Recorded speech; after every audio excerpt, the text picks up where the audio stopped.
It is 9:38. We're looking at how to be better communicators at work, whether we're on a remote video call or at an in-person meeting. Andrew Brodsky is a management professor at UT Austin. His new book is Ping, The Secrets of Successful Virtual Communication.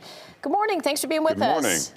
Good morning. Thanks for having me on the show. I think, everyone automatically thinks in person has got to be better than Zoom or doing something virtually all the time if you have that option. But you say that's not true. Exactly. I wish it was as easy as one mode is the best mode, although that'd make for a very short buck.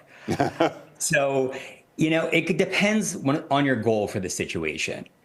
So in person is best. It's easy to get rid of that one because so many people have hours and hours of wasted meetings every week that should have just been handled by an email.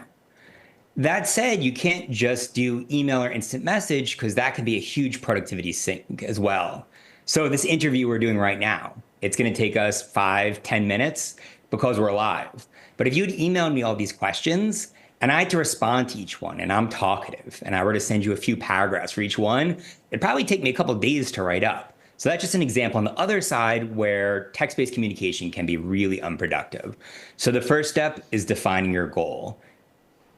And in our new Zoom world, you've noticed a lot of people blurring the background. I've heard that can be, create some trust issues. Do you agree with that? Research in terms of backgrounds has two different perspectives. So the first looks at professionalism. And the most professional backgrounds tend to be those that have books or plants, which you can see I utilize.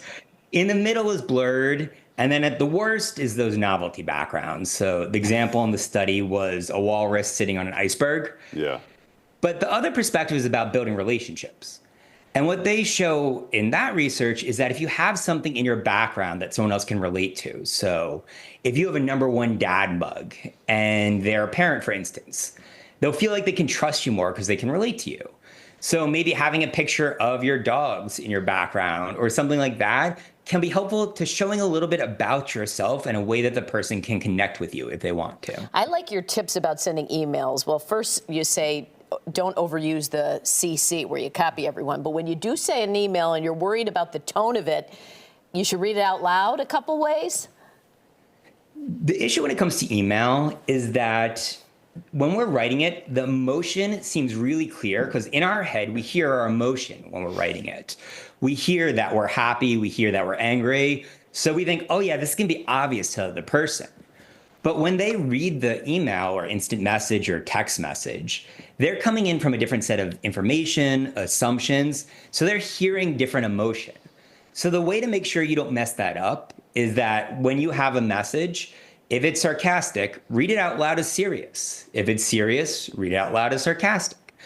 And what research has shown is that when you do this, you're much more likely to realize, oh, wait, my message wasn't as clear as I intended. Yeah. Some people feel anxiety over any interaction, and one of your tips is to mimic the person you're talking to. How do you do that without, of course, coming off obvious that you're doing it or coming off like a clown? This gets to a big question that I'm always asked. Should I use emojis? Should I put that smiley face in? Should I be using exclamation marks? And research is mixed on this. There's advantages and disadvantages. But what is clear is that the good strategy is language mimicry. So that's taking your cues from the other person. So if they use emojis, use them too. If they use exclamation marks, use them too. The thing is, you do not want to go way overboard, that it's just like a game of Simon Says, because that will definitely backfire. But, the central takeaway is take what you want to do, see what the other person does, and then do that, as opposed to just guessing yourself at what's best. This was interesting to me that you say, sometimes these work meetings or you have the Zoom meetings where you kind of zone out and you're like, these people won't stop talking. You say silence can be a bad thing at work, right? Not saying anything? Yeah. So the thing with Zoom meetings is we can't see each other on video, or we can't see what the other person's doing. So we see their faces, but we don't see what their hands are doing. So for instance, if you're in person and you're jotting down notes about what someone else is saying, that's seen as really respectful and you're engaged. If I'm here looking down while we're talking and jotting down notes, it looks like I was just looking at my cell phone maybe, or I was just checking my emails or texting my wife. and you can't tell. So it's important to be more explicit with what's going on so that the person assumes that you're looking off to the side. It's not that you're ignoring them or don't care. It's that, oh, you're checking your notes about something that's relevant to what they asked. All right. Well, the book is Ping, The Secrets of Successful Virtual Communication. You can find Andrew at his site and follow him on X. Thank you, Andrew. Thanks, Andrew. Thanks.